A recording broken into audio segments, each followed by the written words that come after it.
নমস্কার বন্ধুরা, আমার ছোট্ট একটি ভিডিওতে আপনাদের অনেক স্বাগত। যদিও আমার ভিডিওটা পোস্ট করতে একটু দেরি হয়ে গেল, আজকে মানে দীপাবলির পরের দিন, মানে কালী পুজো বিসর্জনের দিন একটু দেরি হয়ে গেল পোস্ট করতে। যাই হোক, তাও জানাই শুভ দীপাবলির অনেক শুভেচ্ছা, শুভকামনা ও আন্তরিক অভিনন্দন। আশা করি আপনারা সবাই খুব ভালো আছেন, আমিও ভালো আছি। চারিদিকে এখন পটকা ফাটছে, আওয়াজ আসছে, কিছু করার নেই।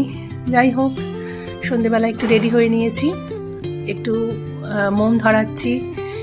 মায়ের কাছে একটাই প্রার্থনা, সমস্ত দুঃখ কষ্ট অন্ধকার মুছে দাও মা, সবারই জীবনে সুখ শান্তি সমৃদ্ধি এনে দিও, এইটাই প্রার্থনা করি। সবাই খুব ভালো থাক, সুস্থ থাক, শান্তিতে থাক। সত্যি কথা বলতে কি, এখন শান্তির বড্ড অভাব, এই শান্তিটাই আমরা সবসময় কামনা করি। আর কি বলবো, তাই ভাবলাম একটুখানি ভিডিও করি, আপনাদের সামনে আসি। সমস্ত পৃথিবীতে যত দুঃখ কষ্ট জড়া আছে সব কিছু ধুয়ে মুছে চলে যাক এই অন্ধকারের সাথে। দীপাবলি রাত্রিবেলায় ঝলমল করে উঠুক পৃথিবী, সুন্দর করে সেজে উঠুক আমাদের ধরিত্রী মা।